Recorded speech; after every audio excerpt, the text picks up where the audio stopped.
Vous pensez qu'il y a déjà trop de TCG en 2026? Vous allez voir qu'avec cette vidéo, c'est pas prêt de s'arrêter. On se retrouve aujourd'hui pour parler des futures sorties TCG 2026, voire même 2027. On traitera seulement des annonces qui sont confirmées. On met de côté toutes les rumeurs non officielles, bien évidemment. Ça nous permettra de mesurer nos attentes ou non sur les divers TCG qui ont été annoncés. Gros mastodonte ou petit TCG indépendant, on parlera de tout dans cette vidéo. N'hésitez pas à utiliser l'espace commentaire pour rajouter peut-être certains TCG qui vont sortir dont vous n'auriez pas entendu parler dans cette vidéo. Profitez-en pour laisser votre pouce bleu et vous abonner à la chaîne, ça nous soutient bien évidemment. Ici c'est une chaîne de contenu multi-TCG, on essaye de traiter de l'actualité et partager nos opinions sur les différents sujets qui encadrent la sphère du TCG. Vous allez voir qu'en 2026 et en 2027, on va continuer à très bien manger. On fait un big up à nos partenaires sur l'année 2026, GameGenic pour protéger vos cartes et vos collections, les meilleurs accessoires du marché, n'hésitez pas en les soutenant, vous nous soutenez. Et un gros big up à Card Nexus qui est l'outil TCG tout en un, une plateforme sur laquelle vous pouvez acheter, vendre vos cartes,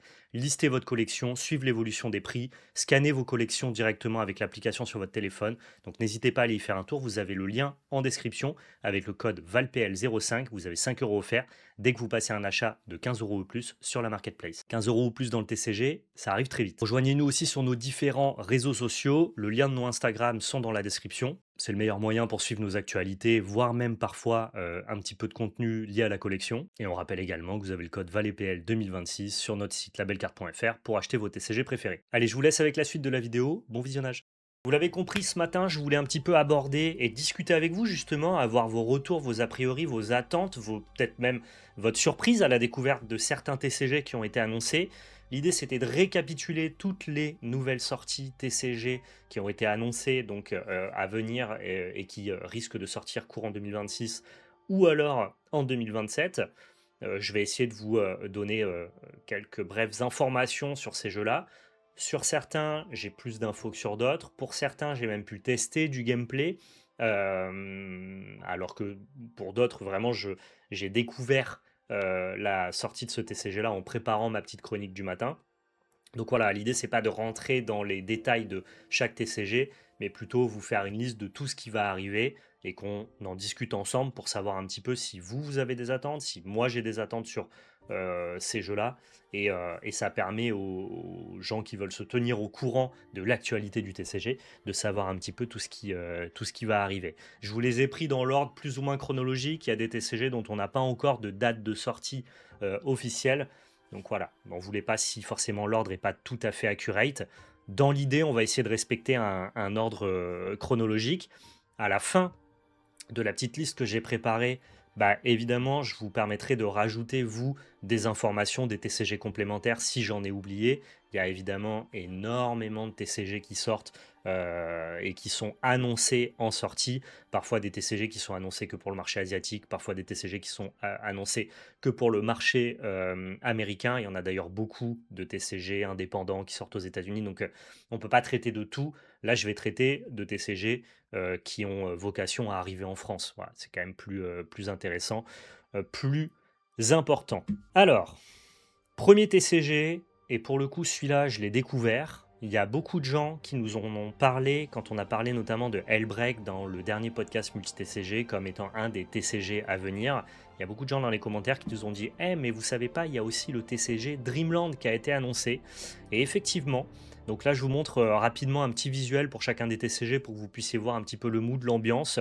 Dreamland, donc c'est un TCG qui adapte à la base une œuvre littéraire française. Au niveau de Dreamland, moi les infos que j'ai, c'est que ça devrait sortir courant 2026. Il n'y a pas de date exacte annoncée à ce jour. Ça devrait même commencer à sortir là un peu, en tout cas au mois de juillet, on a les premières cartes. Je sais qu'ils ont mis en place une carte promotionnelle qui a été distribuée avec l'édition collector du tome 24 en juillet, donc là actuellement ce mois-ci. Ce qui confirme le lancement du TCG. C'est édité par Ketei Arts, qui est un éditeur que je ne connaissais pas et qui à la base je crois fait plutôt des résines ou en tout cas des figurines. Dreamland c'est adapté d'un manga français de Renaud Lemaire pour ceux qui connaissent. Je crois que ça va bientôt fêter ses 20 ans, donc c'est quand même quelque chose qui existe depuis pas mal de temps. C'est centré sur le monde des rêves où les rêveurs acquièrent des pouvoirs. C'est un TCG officiel qui est basé donc sur cet univers-là et qui permettra d'incarner des personnages et les pouvoirs du manga. Donc c'est cool, c'est un TCG français qui adapte une licence manga française. Euh, Est-ce que vous connaissiez Dreamland? Est-ce que vous aviez des attentes sur ce TCG-là? Dans notre communauté, visiblement oui, parce que pas mal de gens nous l'ont notifié dans les commentaires. Moi, j'ai découvert le TCG avec ces commentaires-là. Je ne connais pas le manga Dreamland, j'en ai toujours entendu parler comme justement un peu le fer de lance des mangas français, mais, mais je n'ai jamais lu Dreamland, donc j'ai pas spécialement d'attente. Après, si le gameplay est cool, pourquoi pas quoi. En tout cas, je dois notifier que je trouve les cartes plutôt réussies. Je trouve que l'espèce de palette de couleurs un peu pastel comme ça, avec le style graphique d'ailleurs de Dreamland, donc de Renaud Lemaire, qui est quand même assez, il a une patte bien reconnaissable et que je trouve d'ailleurs très esthétique. Je pense que si jamais tu aimes la licence, il y a à mon avis pas de doute sur le fait que les gens vont aimer les cartes quoi. Effectivement, ça corrobore aussi avec le fait qu'il y a un animé qui va sortir sur les plateformes, je crois, vers la rentrée, donc, donc dans quelques temps. Donc ouais, c'est une belle promotion pour un manga français. Donc voilà, qui a son TCG, son animé, et j'espère que ça augurera du très bon pour eux. Moi, je regarderai peut-être l'animé en vrai, vu que tout le monde en dit beaucoup de bien et que je trouve le style graphique assez cool. Et peut-être que l'animé, ça me donnera peut-être même envie de plonger dans le TCG, pourquoi pas. Là, vous avez les informations d'une carte pour comprendre comment on lit une carte de Dreamland. Est-ce que le TCG a plus vocation à être un goodies qui vient juste proposer une manière différente de consommer les licences, ou est-ce qu'il a envie de s'inscrire un petit peu dans la sphère des gros TCG, c'est-à-dire avec un système très compétitif, des sorties très régulières? Voilà, il y a toujours un curseur entre guillemets à mettre sur ce que tu attends de ton TCG. Là, pour le coup, j'ai pas plus d'informations. Je ne sais pas exactement où veut aller Dreamland TCG. Mais je trouve ça assez cool. Ça me hype un peu, je savais pas qu'un TCG allait sortir. Trop bien, je te laisse aller suivre leur réseau. Évidemment, je mettrai tous les liens en description de la vidéo YouTube si vous regardez sur YouTube. Et pour vous sur Twitch, je vous invite à vous renseigner sur Google ou attendre la sortie de la vidéo YouTube pour aller cliquer sur les liens. Je mettrai des liens vers les comptes ou Instagram ou alors les sites officiels s'il y a des sites officiels, ou alors les campagnes Kickstart si jamais il y a des jeux qui sont en campagne Kickstart, pour que vous puissiez aller justement follow, soutenir la sortie du jeu. Deuxième jeu dont on doit parler, je vous mets un petit visuel rapidement, c'est Palworld. Palworld Official Card Game. Ça sort le 30 juillet 2026 en sortie mondiale. Donc dans le monde entier, partout. C'est édité par Bushiroad, c'est adapté du jeu vidéo Palworld, qui est un monde de survie en mode ouvert, peuplé de créatures appelées les Pals. On sait que le jeu avait été décrit à sa sortie, notamment de par le fait qu'il ait été accusé de plagiat de l'univers de Pokémon. C'est un TCG compétitif à 2 joueurs où les joueurs combattent avec leurs pales, récoltent des ressources et construisent des bases. Le jeu développe des mécaniques de survie également. Donc on sent quand même qu'il y a une volonté de créer un gameplay assez novateur. Le fait que la sortie mondiale simultanée anglais, japonais, chinois simplifié ait été mis en place, ça veut dire qu'ils arrivent avec quand même de grosses attentes. Les cartes utilisent des illustrations originales, inédites, créées spécialement pour le TCG. Je trouve d'ailleurs les cartes sur ce visuel-là vraiment très belles. Et il s'agit évidemment de l'adaptation officielle du jeu vidéo développé par Pocket Pair. Est-ce que des gens sont chauds pour Palworld? Du peu que j'ai entendu des retours des gens qui ont testé le gameplay, ça avait l'air sympa. En tout cas, ils arrivent avec une proposition de TCG déjà très ambitieuse, mais en plus de ça, plutôt bien réfléchie. Au niveau des cartes, je dois dire, il y a une vibe évidemment un peu Bandai, voire même un peu Caillou pour ceux qui connaissent les cartes à collectionner, notamment Naruto Caillou ou autres licences. Voilà, ce côté, les petites dorures un peu partout comme ça qui encadrent la carte. Euh, il y a un côté, les SP de One Piece à Bandai. Je ne connais pas l'univers de Palworld, je n'ai jamais joué aux jeux vidéo, et donc c'est pas forcément la licence qui m'attire le plus. Mais je dois dire qu'en tout cas, les cartes ont l'air d'être très réussies. Donc voilà, Palworld, ça arrive le 30 juillet là, donc ça arrive vraiment très très vite. Autre TCG, on pouvait pas passer à côté, je pense que c'est une des plus grosses annonces de 2026, Cyberpunk 2077, Trading, Card Game, Cyberpunk TCG.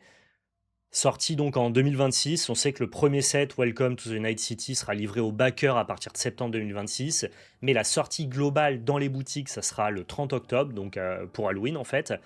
L'éditeur, c'est Wordco, mais ils sont en partenariat officiel avec CD Projekt. En gros, c'est un éditeur tiers qui est allé voir CD Projekt pour leur dire hey, ça vous dirait qu'on adapte, entre guillemets, votre licence Cyberpunk en TCG. Et CD Projekt Red a dit bah ok, let's go, allez-y, faites-le. Donc c'est bien Wordco, hein, c'est pas CD Projekt qui édite le jeu. C'est un projet Kickstart avec une campagne qui a été lancée le 17 mars 2026 et qui a généré pour les backers particuliers, j'ai pas la somme générée par les backers professionnels, mais pour les backers particuliers, 28 millions de dollars. Ça n'a aucun sens la réussite de Cyberpunk TCG, c'est ubuesque aberrant. Il faut quand même se rendre compte que c'est la première campagne TCG et globalement la première campagne du monde ludique au global. Et c'est la 3e campagne de financement participatif ever sur la plateforme. Donc c'est dire le succès de Cyberpunk comme c'est complètement colossal.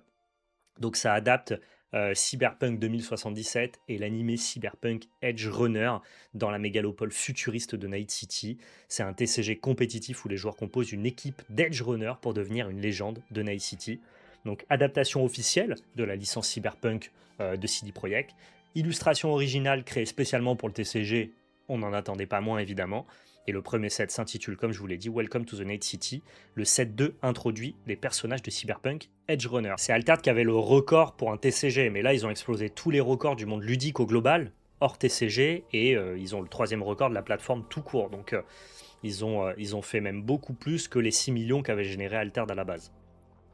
Moi, pour le coup, j'ai pu tester le jeu parce que j'ai fait des initiations. Alors, quand je dis j'ai fait des initiations, j'ai initié des gens.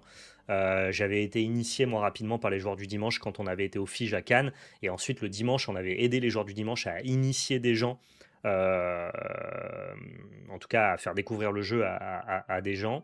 Je trouve que le jeu a le bon twist pour justement essayer d'émuler l'univers de Cyberpunk, avec le fait d'essayer d'avoir une certaine street crédibilité qui vont te débloquer des bonus in-game. Au niveau du core gameplay, c'est assez simpliste, mais j'imagine que c'est ce que tu veux quand tu fais un gros TCG à licence. Tu veux que la plupart des gens puissent découvrir ton jeu facilement, donc le jeu a l'air relativement accessible. Il faudra voir si le texte sur les cartes sublime le gameplay à la fin, mais voilà, ça a l'air d'être plutôt maîtrisé, plutôt facile d'accès.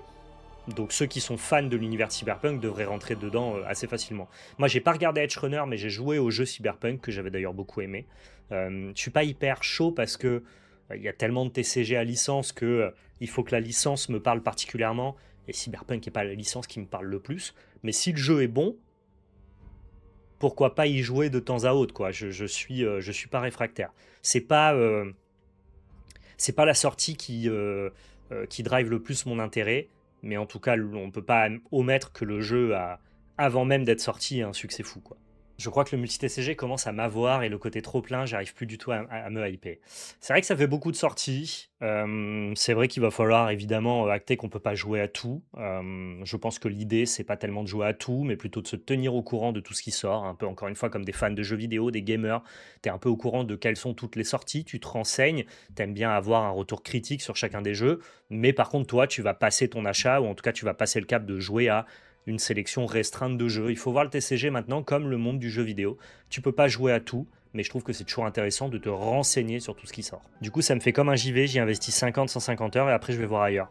Je crois que c'est un peu l'ambition des TCG émergents actuels, hein. Encore une fois, le côté side TCG, c'est presque une volonté assumée et revendiquée de certains TCG. Ils savent très bien maintenant que ils n'ont pas vocation à durer et exister. Certains peut-être prendront cette place-là, mais je veux dire, c'est pas le projet initial de durer sur 20 ans comme Magic, Yu-Gi-Oh! Tous les TCG qui sortent n'ont pas vocation à devenir Magic, à devenir One Piece Card Game dans Bandai. Je pense que s'ils ont des petites communautés qui se renouvellent comme ça régulièrement, un TCG peut exister de manière plus modeste que ce qu'on a sur des mastodontes du milieu, quoi. Je dois préciser aussi, pour avoir eu les cartes entre les mains, que c'est plutôt bien réalisé, la qualité de production a l'air d'être cool. On aime ou on n'aime pas la licence, on aime ou on n'aime pas le gameplay. Pour l'instant, on n'en a d'ailleurs pas trop vu sur le gameplay, donc je réserve encore mon avis. Le core gameplay a l'air très simpliste, mais One Piece avait un gameplay très simpliste, un core gameplay très simpliste, et au final une profondeur assez immense. Peut-être que ce sera le cas d'ailleurs de Cyberpunk, donc il faudra vérifier ça.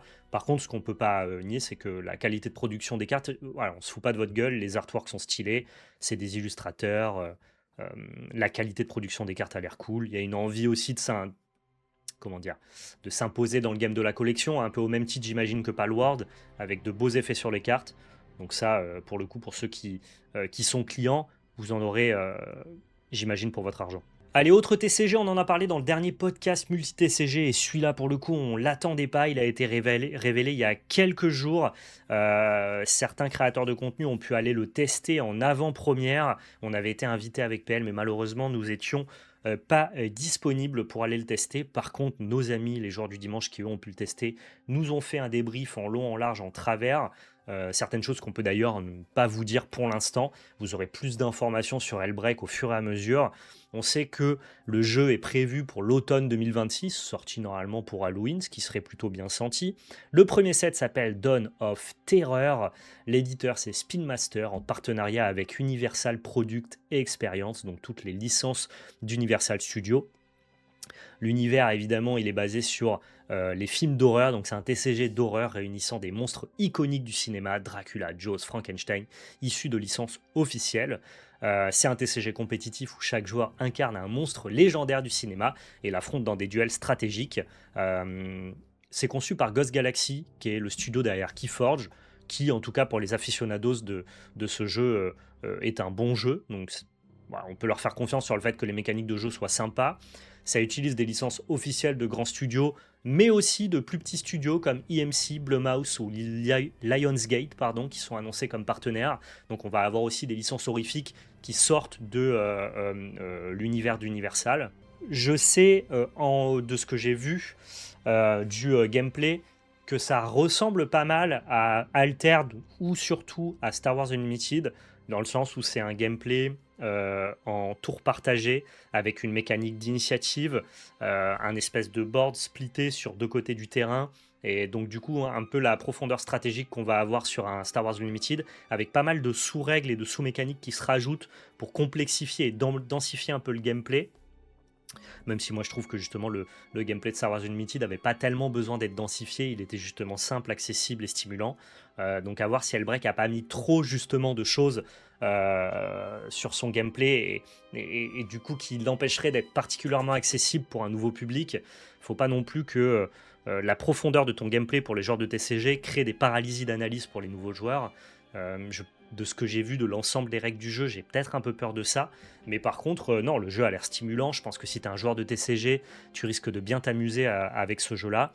Je peux vous montrer un peu des cartes parce que là, moi, je trouve que c'est là où le jeu, pour l'instant, en tout cas, ne me convainc pas totalement. C'est-à-dire que, autant l'univers, je suis client. On en parlait en préambule de ce live. Moi, les films de monstres, les dents de la mer et tout, c'est un peu ma came. Autant je trouve que les cartes, pour l'instant, sur les visuels de base, ne me plaisent pas particulièrement. En fait, ce sont pour l'instant des licences annoncées, hein, donc Jaws, Dracula, je sais plus comment elle s'appelle, la mariée. Bon, bref, des monstres du cinéma, mais un peu à l'ancienne, vous voyez. Je trouve qu'il y a une DA très vintage, mais par contre, la frame de la carte, et j'en parlais notamment avec PL dans le podcast multi-TCG, la frame de la carte fait assez récente en fait. Ce qui du coup, je trouve, dénote un peu entre la volonté de mettre en avant des visuels un peu vintage sur une frame un peu plus récente. J'aurais préféré qu'on assume le côté TCG un peu vintage, de par pour l'instant les monstres justement un peu vintage qui sont adaptés du premier set. Mais comme le disait PL, ça rentrerait en contradiction avec le fait d'adapter peut-être des licences de cinéma plus récentes, notamment avec les partenariats avec EMC, Blumhouse, Lionsgate et compagnie. C'est vrai que là, ça aurait pu conflict d'avoir une DA vintage sur des films qui sont un peu plus récents.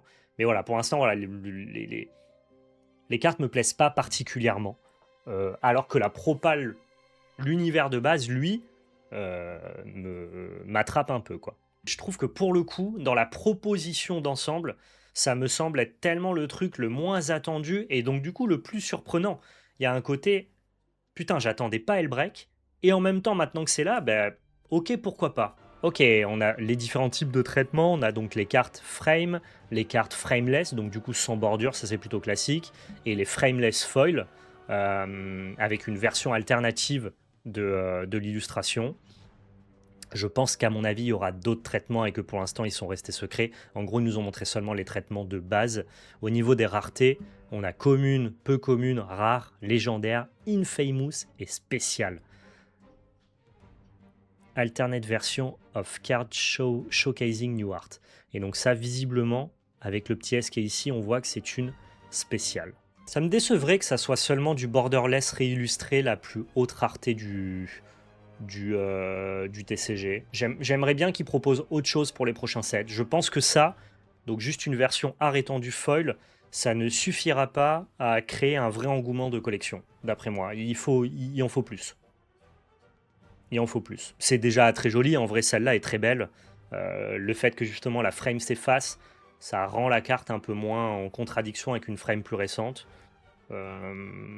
J'attends quand même des raretés un peu plus, tu vois, peut-être affiches de films d'horreur d'époque, un truc vraiment où une vraie singularité, pas juste une simple full art avec du foil, comme tous les TCG le font. Je veux plus de... J'aime la proposition et la DA, enfin la DA, la proposition de mixer plein de licences horrifiques sur un TCG, notamment sur des films de monstres qui est le sous-thème horrifique que moi j'aime bien.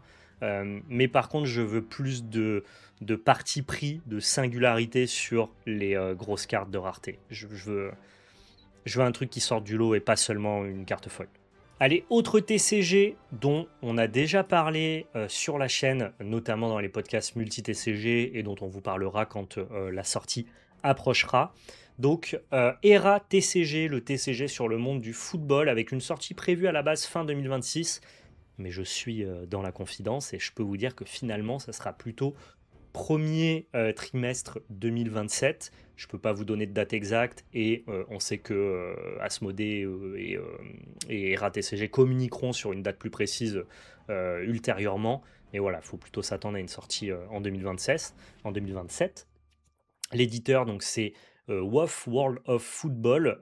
C'est un jeu qui a été créé par Rofelos et Gilles, qui sont des amis qu'on embrasse, et qui reprennent forcément le monde du football, qui est un univers, même l'univers du sport au global, que je n'ai jamais vu adapté en TCG. On a beaucoup de collaborations, ou en tout cas de cartes à collectionner sur l'univers des cartes de sport, notamment aux États-Unis. Mais par contre, le fait d'attacher un gameplay à tout ça, c'est une proposition qui est assez novatrice. C'est un projet GameFound qui a été financé avec succès en mars 2026. C'est un TCG centré sur le football qui met en scène des légendes de ce sport. Un TCG compétitif, indépendant, où les joueurs construisent une équipe de légendes du football et s'affrontent dans des matchs stratégiques. Il faut préciser que c'est développé par une équipe indépendante, et ça c'est cool de le dire. Et en plus de ça, il y a une tournée de démonstration qui a été organisée dans plusieurs boutiques en France et en Belgique avant la sortie. Donc vous pouvez retrouver RATCG globalement dans toutes les conventions TCG et dans certaines boutiques si jamais vous voulez découvrir et tester le jeu. Nous, on a testé le jeu plusieurs fois à plusieurs moments de son évolution. Donc on a testé des V1, des V2, je pense qu'ils doivent être à V8 actuellement. On a fait un tournoi qui s'appelle le Tournoi des Champions, qui est disponible en rediff sur la chaîne des Joueurs du Dimanche, qui était très très cool d'ailleurs. C'est un jeu qui a le mérite pour le coup d'être particulièrement singulier en termes de mécanique, qui n'emprunte à... Alors forcément on emprunte toujours au TCG qu'on connaît, et puis de toute façon Rofello c'est un joueur de multi-TCG, il vient du TCG, donc quand il a designé le gameplay en collaboration avec Gilles, qui lui connaît aussi le TCG, il était notamment joueur de l'Orcana, ils ont forcément des mécaniques en tête qu'ils ont réussi à twister ou à réadapter pour ERA, mais disons que quand tu joues à ERA TCG, t'as pas l'impression de jouer à un Magic-like, tu vois, un peu à l'instar de ce que propose un Flesh and Blood ou un Yu-Gi-Oh par exemple, qui a ses propres mécaniques. T'as pas trop l'impression justement que c'est emprunté à Magic. ERA a un peu cette force-là d'avoir des mécaniques qui déjà sont très flavor, avec t'as l'impression de jouer une partie de foot, et c'était d'ailleurs tout le but de ERA TCG, que t'aies des sensations d'une partie de football, mais quand même forcément réadapté, parce que tu peux pas faire je veux dire, du foot, c'est 11 joueurs contre 11 joueurs, tu peux pas commencer avec 11 cartes sur la partie, donc ils ont réussi à twister ça pour que tu aies des sensations de football, mais quand même recentré sur le fait que tu aies un deck et un certain nombre de cartes au début de la partie, qui est quand même plus restreint que deux équipes de foot. Mais voilà, t'as pas l'impression de jouer à un Magic-like comme un card game Bandai ou autre, et ça je trouve que c'est la plus grande force de ERA. Cette sensation de tirer au but, de pas être sûr de marquer. Ton adversaire peut te contrer tes phases offensives. Le gardien peut arrêter ton but. Il y a ce côté qui est un peu cool, quoi. Il y a vraiment le côté action chaude, c'est vrai. Et j'ai joué à aucun TCG qui y ressemble. On est d'accord. C'est une des propositions les plus différenciantes, je trouve, de ce game TCG. Donc si vous aimez le football, je vous invite à vous renseigner sur ERA. Encore une fois, c'est indépendant, français et créé par des copains. On vous en reparlera évidemment quand ça sortira. Allez, on est parti maintenant pour un nouveau TCG qui a fait pas mal parler de lui il y a quelques temps quand même. C'est Decimus TCG. Alors je suis désolé pour le visuel, j'ai pris le visuel de la page Kickstarter. La date de sortie, c'est prévu, en tout cas, ceux qui ont kickstarté le projet devraient être livrés en 2027. Le jeu a été financé en 2026, c'est édité par Sixen, qui est un créateur de contenu français, un streamer sur l'univers de League of Legends, si je dis pas de bêtises à la base. Donc c'est un projet indépendant français, kickstarté et financé à hauteur de 253 000 euros par 664 contributeurs. Donc c'est un vrai succès d'estime pour quelque chose qui n'est pas en partenariat avec une grosse boîte d'édition et compagnie. L'univers, c'est de la fantasy originale où 3 factions, les Furies, les Oracles et les Rôdeurs, s'affrontent pour le contrôle du cristal de lune. C'est un TCG à vocation compétitive, original, où les joueurs dirigent une faction, construisent leur deck et utilisent leurs unités, équipements et pouvoirs pour dominer leurs adversaires. Il faut préciser que le jeu est entièrement conçu et illustré et imprimé en France, donc tu peux pas faire plus homemade, entre guillemets. Aucune illustration générée par IA, c'est bien de le préciser, mais ça va de sens pour nous avec le game du TCG qui est vraiment contre ça. Donc tout est réalisé par des artistes. Et pour le coup, le Kickstarter réussi à 253 000 euros, c'est 600% de l'objectif initial demandé. Ce que j'aime bien dans Decimus, c'est le fait que ça soit un créateur de contenu qui soit motivé pour faire un TCG et qui n'est pas un TCG... Quand tu es créateur de contenu, tu peux faire un peu un TCG goodies, un peu comme vont le faire les clubs comme Gentlemate, comme le font les clubs comme la K-Corp, comme peuvent le faire Link et Terra, qui sont plus des TCG qui cherchent à parler à la fanbase de ces créateurs de contenu-là et qui ont plus une valeur collection, entre guillemets, que vraiment vouloir exister dans un écosystème TCG avec un jeu particulièrement stratégique. Là, tu sens quand même que côté Decimus, au-delà du fait que c'est créé par un streamer, il y a une volonté d'être un vrai jeu compétitif, quoi, qui respecte plus les codes du TCG que le fait d'être un produit dérivé. Alors moi, j'ai pas pu tester le gameplay, pour être très sincère avec vous, donc je réserve mon avis dessus. J'ai aucune idée de si le gameplay est cool ou pas, mais je trouve l'univers sympa et je salue l'initiative de faire des choses, tout simplement. Et pour savoir à quel point c'est complexe de créer un TCG, c'est hyper ballsy en tant que streamer ou créateur de contenu de se lancer dans cette opération périlleuse. Donc force à Rofelos, Gilou et du coup à Sixen. Parce que faire un TCG quand t'es Bandai ou quand t'es Wizard of the Coast ou quand t'es une grosse boîte d'éditeurs de jeux ludiques, c'est pas la même chose que faire un TCG quand t'es juste une personne, quoi, juste un humain, un créateur de contenu avec peu ou pas de structure derrière toi. Allez, autre TCG, et celui-là, je pense que vous en avez pas forcément entendu parler, plutôt confidentiel pour l'instant. Le créateur nous a contacté il y a déjà maintenant pas mal de mois pour nous parler de son projet. Donc je pense que c'est l'occasion de vous en toucher un ou deux mots. Pour l'instant, le projet, il n'est même pas encore en financement participatif. Ça sera le cas plutôt en fin d'année. On va parler de Aestery TCG.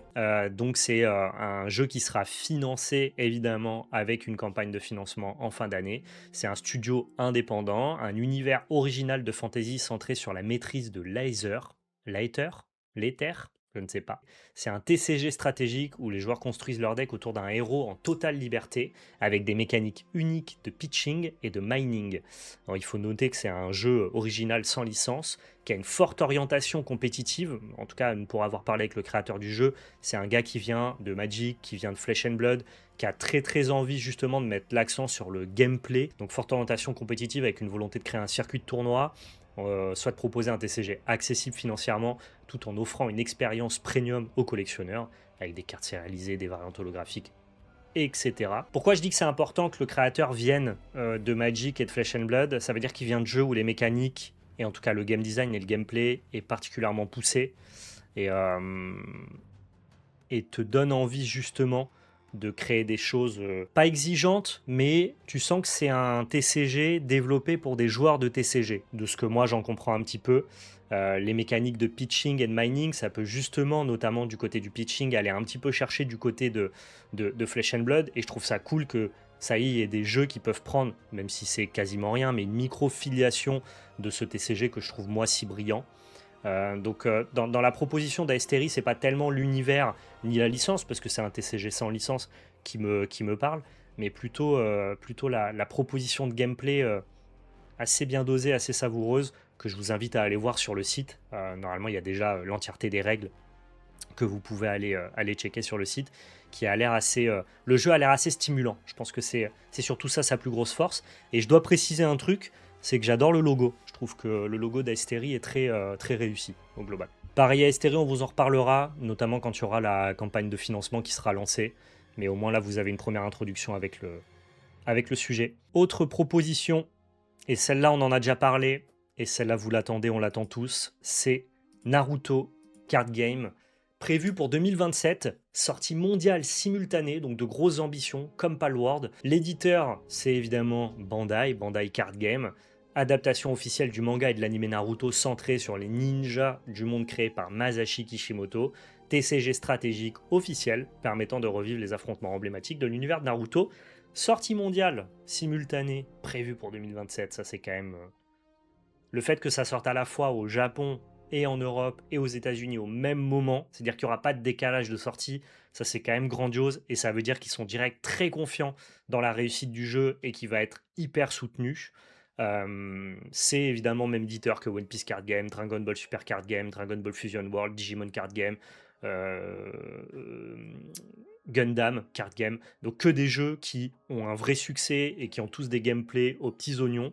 En plus, on sait que Masashi Kishimoto, sans faire vraiment partie du projet, a validé le projet. Il a réalisé une illustration exclusive pour le projet et il a partagé un message sur ses réseaux sociaux pour annoncer le jeu en disant qu'il était très heureux que Naruto soit décliné en tant que TCG et que les gens puissent découvrir son univers via ce support-là.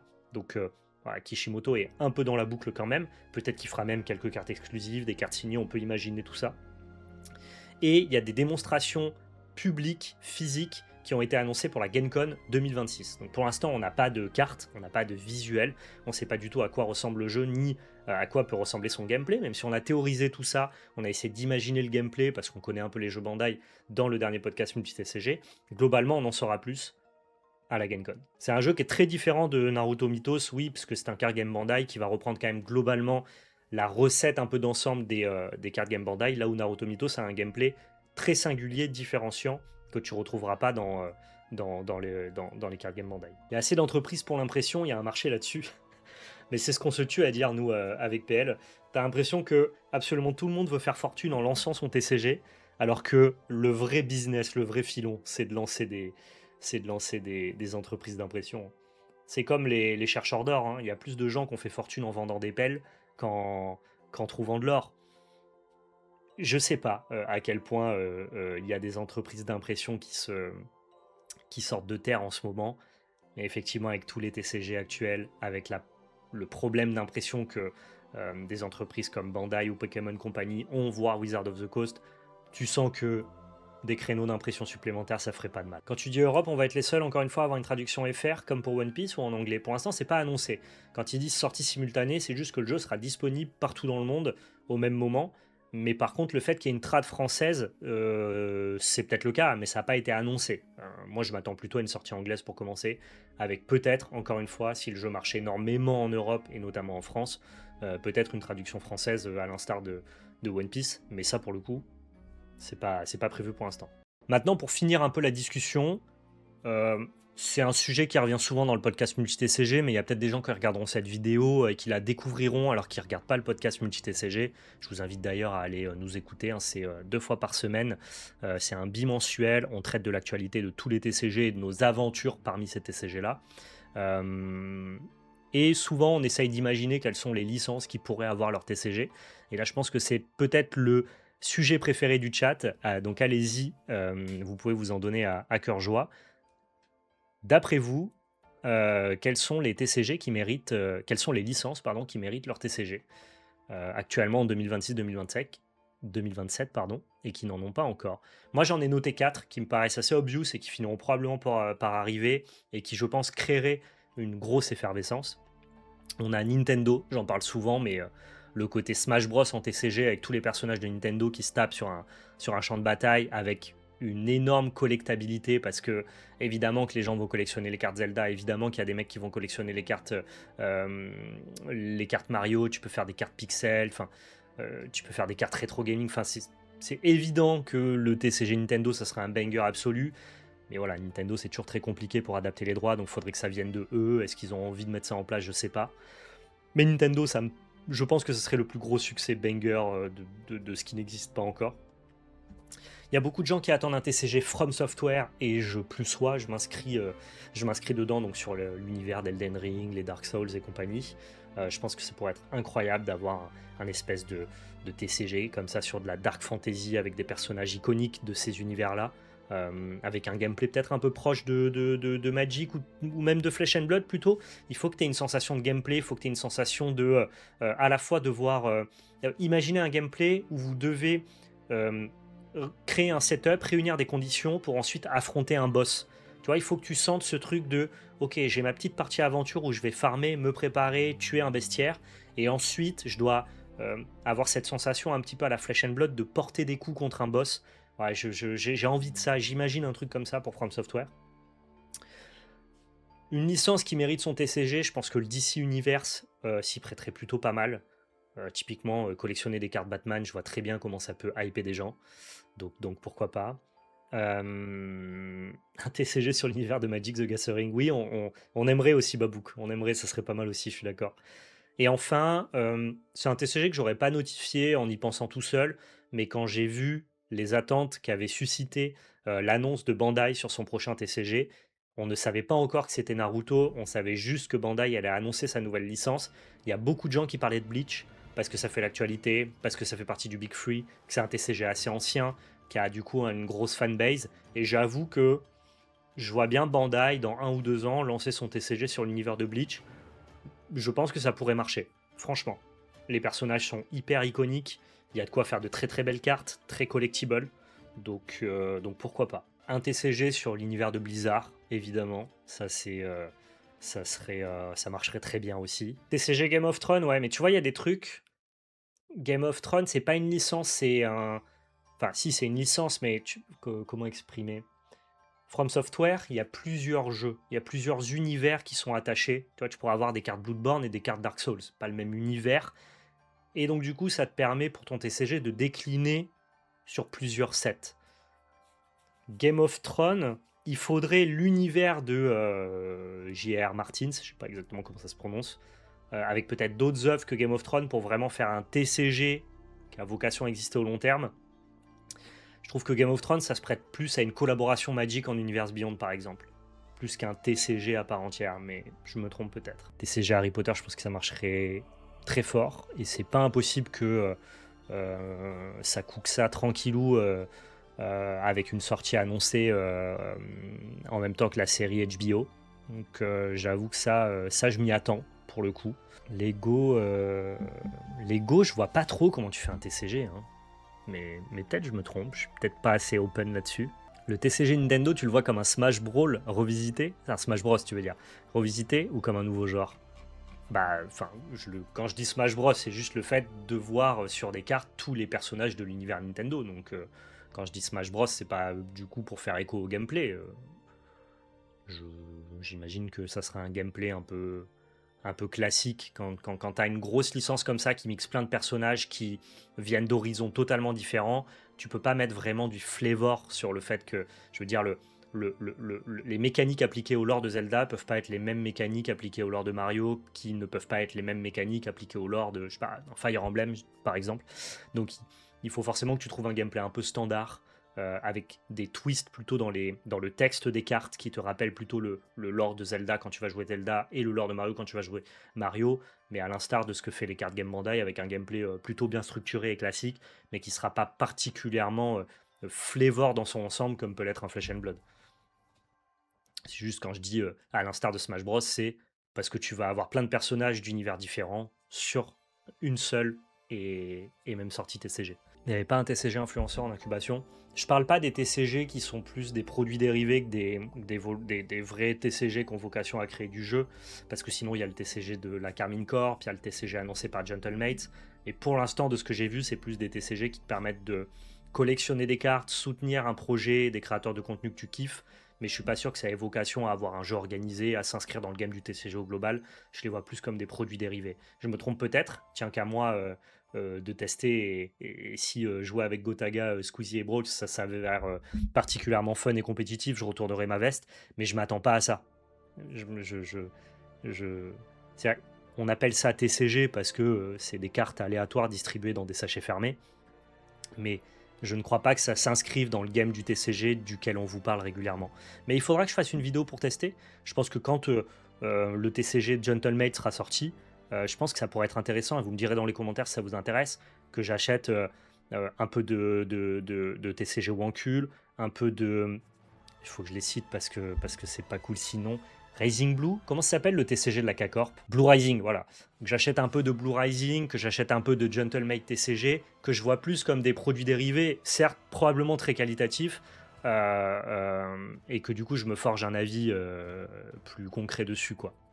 Si ça vous intéresse de voir ça en vidéo, dites-moi, je le ferai. Allez, on monte un TCG de la commu Valais PL. Eh non, moi, comme je vous l'ai déjà dit plein de fois, je préfère manger que cuisiner. Donc j'avoue que je suis pas spécialement chaud pour produire, créer un TCG. En fait, j'ai la conscience de tout ce que ça implique, de tous les financements qu'il faut, de tout le travail, de toute l'organisation, de tous les profils qu'il faut avoir pour faire un TCG, que ce soit tes game designers, tes playtesters, tes illustrateurs, toute la chaîne de distribution, l'éditeur derrière qui va promouvoir ton jeu. Tu rentres vraiment dans une spirale à temps plein qui, je pense, m'empêcherait, en tout cas aux ambitions qu'on aurait avec PL, si on faisait un TCG, ce serait quand même de manière très ambitieuse.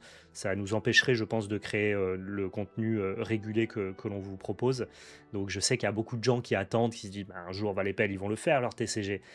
C'est une envie que PL a beaucoup et que moi j'ai un peu moins. Et en plus de ça, je trouve que pour faire un bon TCG, il faut que tu aies une vision radicale et que tu l'embrasses totalement. Donc c'est très difficile d'être à deux euh, pour, euh, pour faire un TCG. Je pense qu'il faut que l'un embrasse la vision de l'autre. Plutôt qu'essayer de faire des compromis. Si tu fais juste une suite de compromis, je pense qu'à la fin, tu n'arrives pas du tout à un résultat qui a une âme, en tout cas qui a assez d'âme. Donc, donc, donc voilà, il y a plein de raisons qui font que là, moi, je ne me vois pas faire de TCG pour l'instant, et que peut-être que ça titillera plus PL que moi un jour, et auquel cas, ça ne me dérangera pas de l'aider à embrasser la vision que lui a, tout en apportant évidemment plein d'idées et compagnie. Typiquement, en termes de mécanique, faut que vous imaginez qu'avec PL, on a des heures et des heures de discussion, même de trucs qu'on a consignés sur des idées de mécanique, des idées de gameplay et tout, qu'on garde pour nous, dont on n'a jamais discuté avec d'autres personnes, qu'on partage pas, et qui pourraient d'ailleurs faire être valeur de consulting un jour, par exemple. Mais voilà, c'est un truc qui nous plaît. L'exercice d'imaginer créer un TCG nous parle, mais dans les faits, le faire, pour moi, trop bourbier. Trop bourbier, et surtout, si je devais le faire, je le ferais tout seul, quoi. Je voudrais pas devoir nuancer mes idées en fonction des idées de quelqu'un d'autre. Et puis franchement, manger, c'est pas mieux que cuisiner? Moi, je veux jouer à tous vos TCG, j'ai pas besoin de créer le mien, c'est pas grave. C'est ok, je vivrai avec le fait de pas avoir fait de TCG, c'est pas grave. Et peut-être qu'un jour je changerai d'avis. Et dans ce cas-là, je ferai. Et voilà, en tout cas, si tu veux faire un bon TCG, il faut que tu aies une idée et que tu ailles jusqu'au bout de ton idée et que ton idée, elle soit radicale, elle soit pas édulcorée. Est-ce qu'on a fait le tour de toutes ces discussions, la team? Est-ce que déjà c'était intéressant pour vous d'avoir un petit suivi comme ça sur l'actualité des TCG à sortir et à venir? De toute façon, dès qu'on aura plus d'informations, évidemment, on vous en parlera dans les différents podcasts multi-TCG où on traite de l'actualité des jeux. Donc voilà, tous les jeux dont on a parlé quand les dates de sortie vont se rapprocher ou quand on aura l'occasion de les tester, si jamais l'éditeur nous envoie le jeu, ou alors qu'on a des collaborations, ou alors qu'on a juste l'occasion, qu'on se trouve à un endroit où on peut tester le jeu, bah évidemment on le fera et on vous en parlera. Mais en tout cas, en amont, je pense que c'était sympa de faire un petit récap, une petite roadmap de tout ce qui arrive dans l'écosystème TCG en ce moment. Merci à tous ceux qui ont regardé cette vidéo sur YouTube. Merci à vous sur le chat d'avoir participé, évidemment, d'avoir donné votre avis, vos attentes et d'avoir participé à cette vidéo avec moi. Prenez soin de vous et surtout n'oubliez pas, c'était de la belle magie. Ciao tout le monde.